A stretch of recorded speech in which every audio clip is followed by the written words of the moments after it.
गुरु प्यारी साध संगत,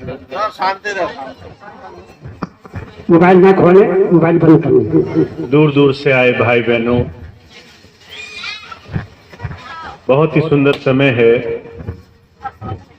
सत्संग के इस पावन अवसर पर गुरु और शिष्य के बीच में हमारे जीते जी कैसा संबंध होना चाहिए, हम गुरु से क्या प्राप्त कर सकते हैं, जीवन का क्या महत्व है, इसकी अभी बहुत सुंदर सुंदर चर्चाएं आपके सामने की गई। अलग अलग शब्दों के माध्यम से बहुत से भाई बहनों ने अपने जीवन के अनुभव, और आपके भी जीवन के बहुत सारे ऐसे अनुभव होंगे जिससे इस मनुष्य जीवन की सार्थकता किसी ऐसे संत, प्रभु प्राप्त योगी, उसके दिए हुए नाम धारा से जुड़ने के बाद हमारे जीवन में आए परिवर्तन से हमें समझ में आती है। हुजूर कहा करते थे, हम सब के जीवन का महत्व सिर्फ संसार को कमाने में नहीं है। सहजोबाई ने कहा है, लख 84 भुगत कर पाया मनुष्य शरीर, सहजो चूके भक्ति बिन फिर 84 पी। मनुष्य शरीर, ये जीवन बहुत ही खास अवसर है। कई बार हम इस मनुष्य शरीर की विशेषता को नहीं समझ पाते। इस मनुष्य शरीर में अपना जीवन ऐसे जीते हैं जैसे कोई एक आम, बहुत ही साधारण सी हमारे लिए इस संसार में दी गई वस्तु हो। लोग सारा सारा दिन बहुत सारी चीजों में समय बर्बाद करते हैं, जीवन का कोई लक्ष्य नहीं है, जीवन में क्या पाना है, क्यों जन्मे हैं, मनुष्य जीवन की सही मायनों में उपलब्धिता क्या हो सकती है। बहुत कम लोग हैं जो इस बात पर विचार करते हैं। महाराज जी कहा करते थे, एक बार उन्हें एक बहुत बड़े विद्वान मिले। जब वो उनके पास आए, कहने लगे, ये विदेशी संस्कृति में सिर्फ संसार की वस्तुओं को भोगना जीवन है, यही तो एक जीवन है। तो महाराज जी कहने लगे, हम सबको इसी मनुष्य शरीर में 2 जीवन प्राप्त होते हैं। दूसरा जन्म तब होता है जब पहला हाथ से निकल जाता है। जब बुढ़ापा आता है, बीमारी आती है, दुनिया को हम खूब भोग करके, इकट्ठा करके, जोड़ जोड़ करके सारा जीवन जब समाप्ति की कगार पर पहुंच जाते हैं, तो महाराज जी कहा करते थे, आपका पूरा जीवन एक फिल्म की तरह आपकी आंखों के सामने से गुजरता है।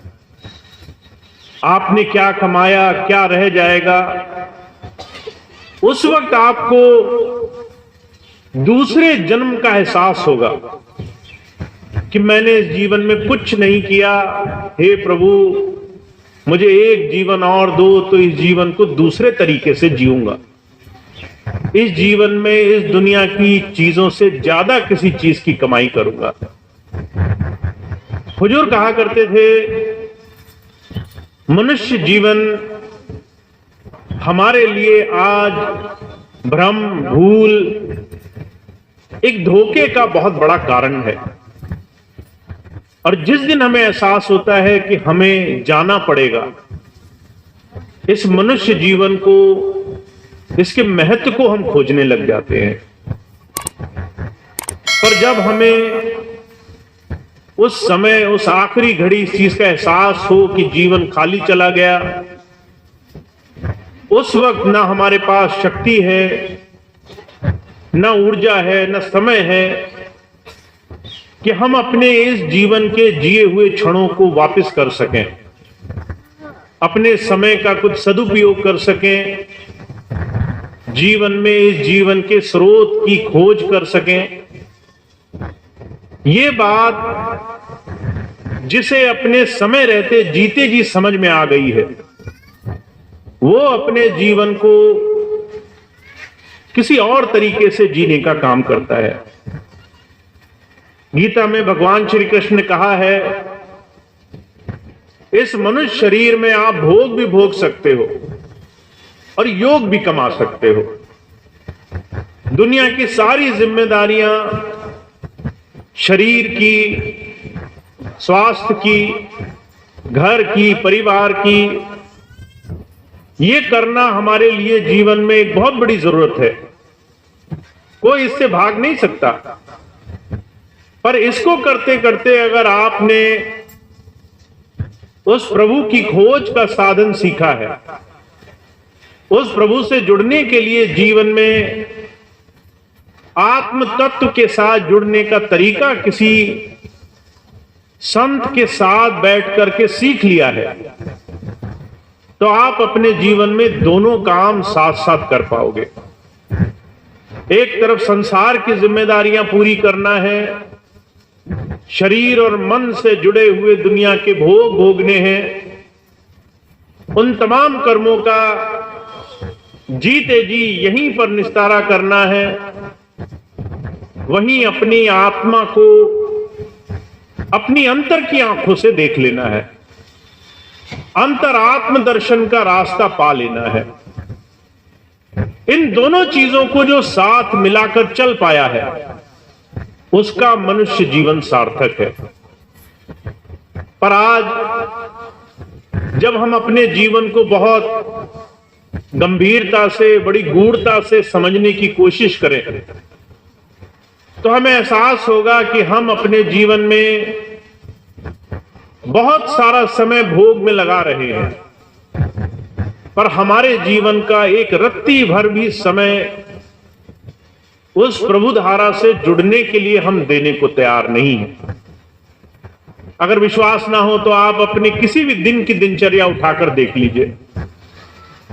आपकी सुबह आंखें खुली और आपने संसार की तरफ सोचना शुरू कर दिया। सारा वक्त दिमाग में दुनिया के काम लगे रहेंगे, कुछ वो जो पहले बिगड़ चुके हैं, कुछ वो जो आगे होने हैं और डर कि वो बिगड़ जाएंगे। ना कोई संसार के किसी भी पिछले और ना किसी आने वाले काम के किसी भी प्रभाव से मुक्त है। अर्जुन कहा करते थे, हमारा 80% समय इस मस्तिष्क में, दिमाग में, या तो बीते हुए कल के रोने के लिए या आने वाले कल को, उसके दुख को मनाने के लिए अभी से संसार में बहुत ज्यादा संसार के भोगों का दुख भोगते भोगते गुजर रहा है। महाराज जी मिसाल फरमाया करते थे, एक बहुत बड़े विद्वान हुए साइकोलॉजी के, उनका बहुत बड़ा इसी क्षेत्र में कैसे आप भोग भोगते हैं उस बात को आप समझ जाएं तो आपका जीवन पलटने लग जाएगा। डॉक्टर जो डिस्पेंजा हुए, बहुत सुंदर सुंदर पुस्तकें लिखी, आज भी मौजूद है। वो कहते हैं आपके जीवन में जो अभी आज हो रहा है उसका सुख दुख आप सिर्फ 10% भोगते हो संसार में। आप बैठे हो, चोट लग जाए, चोट की पीड़ा आ जाए, अभी आपको आके कोई सामने गाली दे जाए, आपको दुख हो जाए, अभी आप कुछ काम करने जा रहे हो, अभी अभी वो काम बिगड़ जाए। वर्तमान में सिर्फ 10% ऐसा है जो वर्तमान के सुख दुख का भोग आपके मन को सता रहा है, और 90% आप उन चीजों का भोग भोग रहे हो जो आज होना ही नहीं है। कुछ चीजें ऐसी हैं जो पहले बिगड़ चुकी हैं, पहले हो चुकी हैं, वो मन में हम सोच सोच करके आज दुखी हैं। वो कल गुजर चुकी हैं, पर हम आज दुखी हैं, हम कल दुखी रहेंगे। हम 1 महीना बाद भी उसी चीज को सोच सोच कर परेशान रहेंगे। मुझे बड़ी अच्छी तरह से घटना याद है। एक सत्संगी भाई मिले, मैंने कहा आपके क्षेत्र में सत्संग बहुत बढ़ना चाहिए, बहुत संगत है, आप लोग अगर सत्संग में समय दो, साथ मिलकर सेवा करो तो आपका क्षेत्र का सत्संग बहुत बढ़ जाएगा। कहने लगे भैया जी आपकी बात तो सही है, पर जो दूसरे सेवादार हैं उनके साथ मिलके मैं काम नहीं कर सकता। मैंने कहा ऐसा क्या हुआ? कहने लगे इनसे मेरे बहुत पहले तू मैं हो गई थी, वो बात मन से जाती नहीं। मैंने कहा कितने समय पहले की बात है? कहने लगे 5 साल पहले किसी बात पर लड़ाई हुई थी। 5 साल की वो बात आज भी मेरे मन को उतना ही दुख देती है। जो घटना 5 साल पहले गुजर चुकी, जो घटना 1 साल पहले गुजर चुकी, जो घटना कल गुजर चुकी, उसके लिए आप आज भी दुखी हैं। तो हुजूर कहते हैं कि आप बीते हुए कल जो गुजर चुका है, जिसका दुख भी आप कल भोग चुके हैं, आज दोबारा आप उसे दोहरा कर भोग रहे हैं। मन आपको दोबारा ही उतनी पीड़ा दे रहा है। अगर आपको याद आ जाए कि 2 दिन पहले किसी ने आपको गाली दी, आपको उतनी ही पीड़ा होगी जितनी 2 दिन पहले हुई थी। अगर पता चल जाए कि किसी ने घूर कर देखा था, 10 दिन पहले उसने वो पीड़ा दी थी, वो पीड़ा हम आज भी महसूस कर सकते हैं। तो क्या पीड़ा इतनी बड़ी होनी चाहिए? क्या दुख इतना विशाल है? हुजूर कहते हैं हम 90% अपने भूतकाल और अपने भविष्य को लेकर के वो दुख भोगते हैं जो हमारे भाग्य में नहीं लिखा, जो हम अपनी आदतों के कारण, अपने स्वभाव के कारण, प्रवृत्ति के कारण, अपने समय की बर्बादी और अपने मन में दुख को भोगने का साधन बनाते हैं। कितनी माताएं बहनें ऐसी होंगी, अगर कोई बोल जाए कि कल आपको संभल कर रहना है, कल आपके घर में अनिष्ट होने वाला है, अब वो कल आएगा, पर हम आज ही से दुख मना रहे हैं, हम आज ही दुखी हैं, आज ही हमारा पूरा दिन, पूरा समय इस फिक्र में, इस चिंता में है कि कल वो दुख आने वाला है। जब आप कल पहुंचे तो आपको पता चला वो तो किसी ने मजाक किया था, वो बात सच्ची नहीं थी। हुजूर कहा करते थे हमें इस चीज का एहसास नहीं होता। मन इतनी शक्तिशाली धारा है, अगर इसका नियंत्रण न किया जाए, अगर मन को सही दिशा में न जोड़ा जाए, तो यह आपको उन दुखों का भोग भुगाएगा जो ना होने हैं, ना आपके जीवन में, आपके कर्मों में लिखे गए हैं। सिर्फ स्वभाव के, प्रवृत्ति के कारण, सिर्फ एक मनमत के कारण आज तक जो हमने संसार में सीखा है कि हमें हर एक चीज की चिंता लेकर चलनी है, हम संसार में उन कर्मों का भोग भोगते हैं जिनको बचाया जा सकता है, जिस समय में हम आनंद में रह सकते हैं, बेफिक्र हो करके जीवन गुजार सकते हैं। इसलिए शहंशाह जी महाराज कहते हैं गुरु के चरणों में आने के बाद अगर आपने कोई चीज सीखी है तो वो सबसे पहले आपके मन में परिवर्तन करके आएगी। और उसका परिणाम क्या होगा? कहते चाह गई, चिंता गई, मनवा बेपरवाह। बेपरवाही, कल क्या होना है? 10 दिन बाद किसी ने बोला तुम फेल हो जाओगे, किसी ने कहा 1 महीने बाद दुनिया खत्म हो जाएगी, किसी ने कहा 2 महीने बाद तुम्हारा धंधा चौपट हो जाएगा।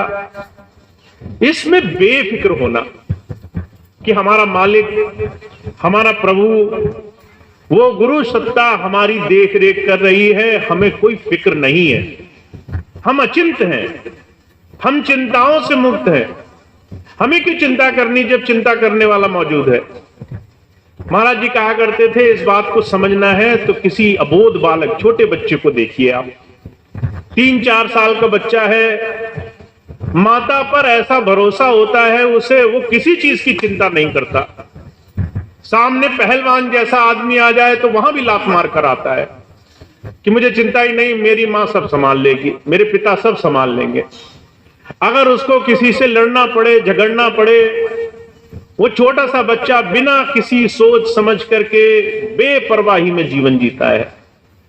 हुजूर कहते हैं ऐसी बेपरवाही गुरु शिष्य के अंदर, उसके आचरण के अंदर आ जाए, तब आप प्रभु भक्ति की शुरुआत कर पाएंगे।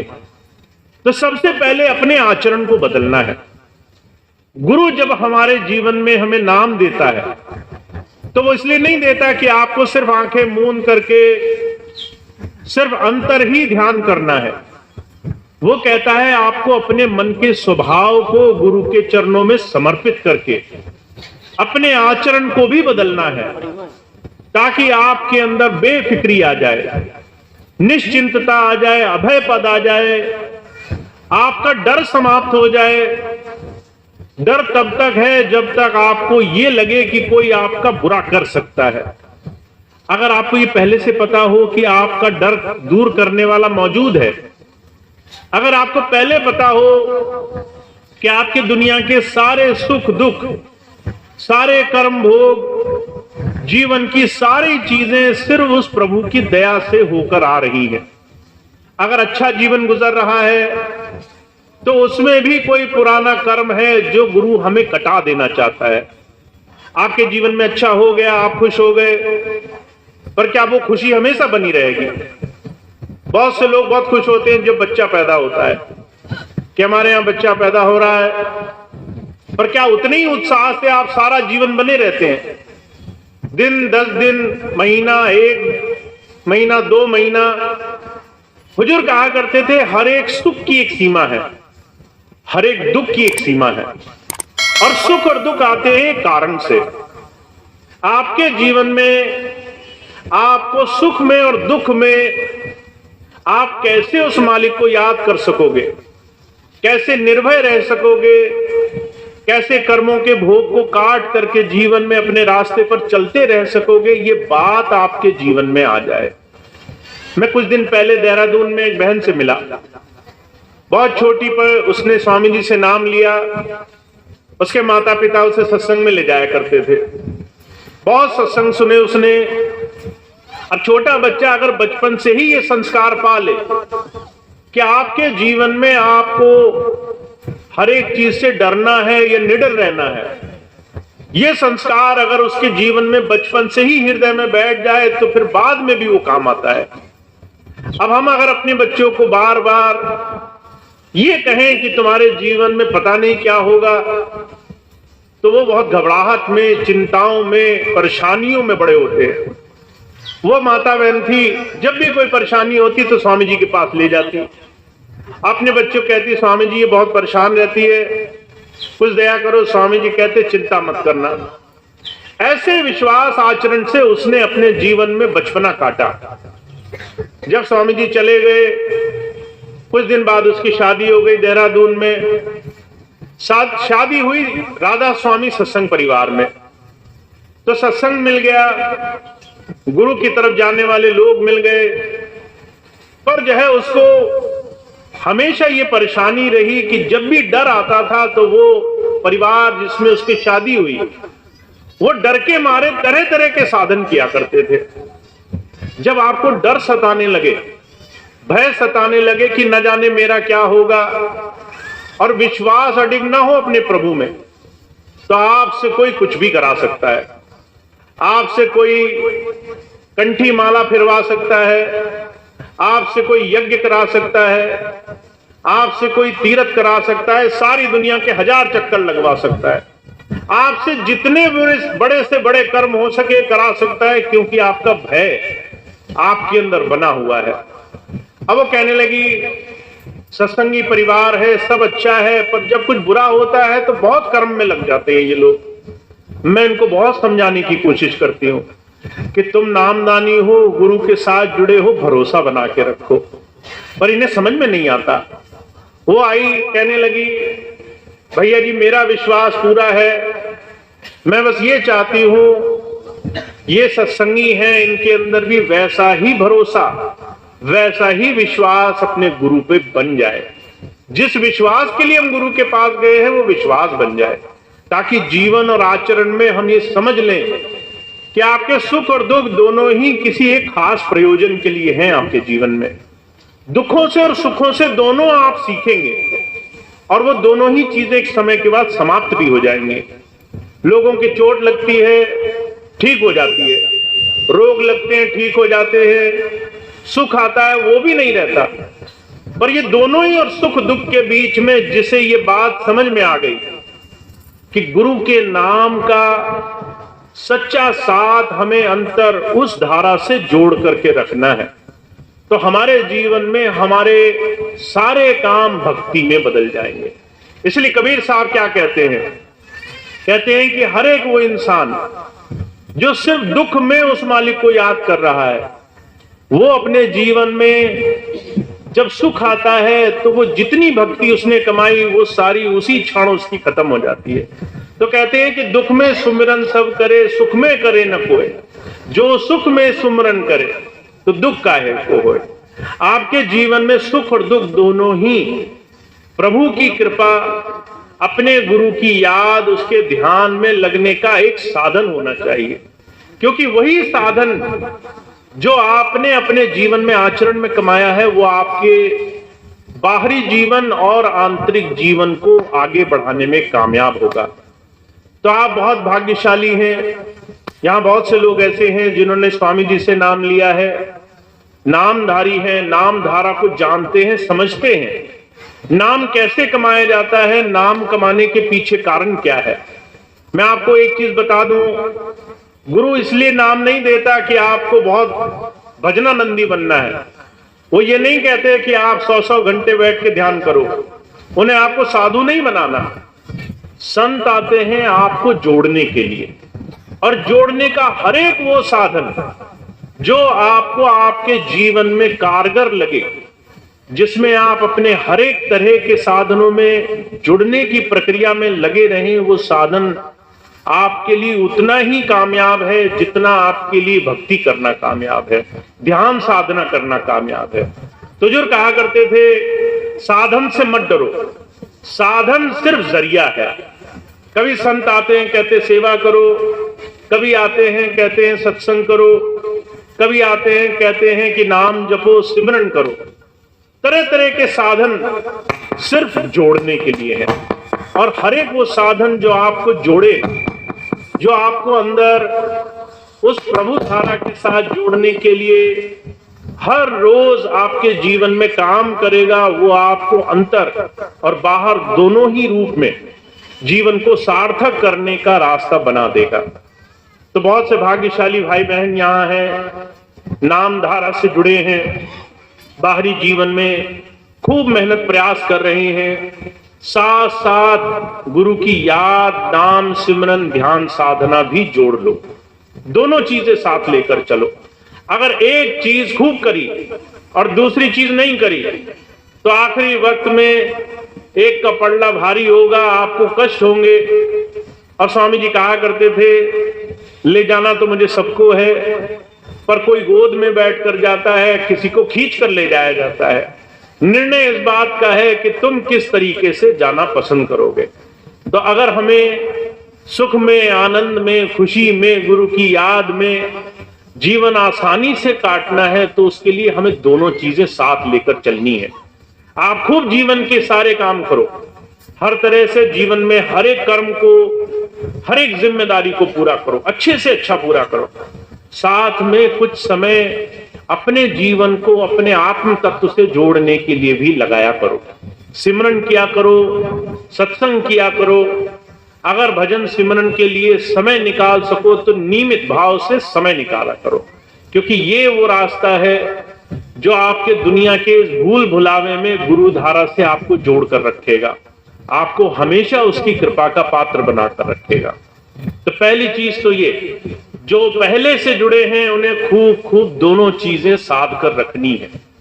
दूसरी चीज ये, जिन्होंने नाम नहीं लिया और बहुत समय से प्रयास में है कि उन्हें नाम मिले, रास्ता मिले, तो वो भी इस रास्ते को सीख करके जीवन में अपने अंतरधारा से जुड़ने के रास्ते को प्रबल कर लें, मजबूत कर लें, ताकि उनके जीवन में भी आध्यात्म अंतर से प्रभु धारा, गुरु की दया की दृष्टि उन्हें जीवन में महसूस होने लग जाए।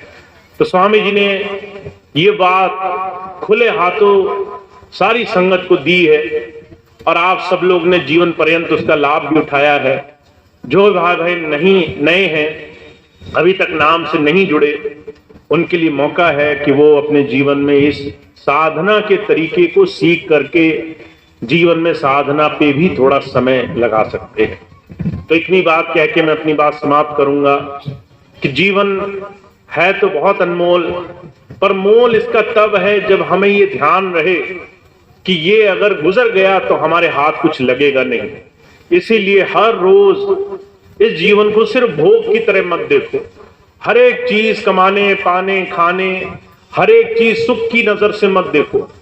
इस जीवन में आपको कुछ इस देह से, शरीर से अलग भी कुछ पाना है, और वो योग, भोग के साथ योग जोड़ना वो तभी संभव है जब आप हर रोज अपनी हर रोज की दिनचर्या में इसको साध पाओगे। भोग सारा जीवन कमाया, योग के लिए बुढ़ापा छोड़ा काम नहीं आएगा। अगर आज ही संसार के कर्म निभाए और आज ही उस मालिक को समर्पित कर दिए, आज ही जो लेना देना किया और आज ही समर्पित कर दिया, तो हर तरीके से जीवन में बचत हो जाएगी। तो स्वामी जी की ये बात है, इसका जीवन में आचरण करें, खूब खूब इस दिशा में बढ़ें जीवन में, ताकि हम अपने आप से सच्चे रहें, अपने मालिक से सच्चे रहें। हम ये ना करें कि हम सत्संग में आए तो हम बहुत धार्मिक हैं और सत्संग से मुंह फेरते ही हम पूरे दुनियादार होकर के सिर्फ संसार की दृष्टि से संसार को भोगें। हमेशा सच्चे रहें कि वो प्रभु धारा आपके अंग संग है, उससे जुड़ना है। तो इतनी बात कह के मैं अपनी बात समाप्त करता हूं। आप सभी को बहुत बहुत धन्यवाद। आप यहाँ सत्संग के इस बड़े सुंदर अवसर पर अपने गुरु की याद में बैठे हैं और आज का इतना सुंदर प्रोग्राम डॉक्टर साहब ने सभी के सहयोग से आयोजित किया है। अब इसके बाद मैंने अभी आपने सुना ही है, सत्संग से पहले प्रयास यही है कि हरदोई पूरे जनपद में ज्यादा से ज्यादा सत्संग हो, ज्यादा से ज्यादा स्वामी जी से, गुरुधारा से, ध्यान साधना से लोग जुड़े और जीवन में सब चीजों में गुरु की दया, मेहर और आशीर्वाद से जीवन को आराम से सरल बना करके इस जीवन को काटे। तो उसके लिए अब आने वाले समय में आपके क्षेत्रों में सत्संग लगते रहेंगे। मैं प्रयास कर रहा हूं कि जितना भी मैं समय दे सकूं मैं आपको समय दूं, जहां आप बोले वहां दूं। आप कहें कि आपके गांव में सत्संग हो, आप कहें कि आपके क्षेत्र में सत्संग हो, तो वो मैं प्रयास करके दूं। पर अगर आपको उचित लगे, और मैंने इसकी व्यवस्था की है कि ज्यादा से ज्यादा सत्संग आपके क्षेत्रों में हो, इसके लिए सत्संग की टीम का गठन किया जाए। तो अभी 2 सत्संग की टीमों का गठन हो चुका है।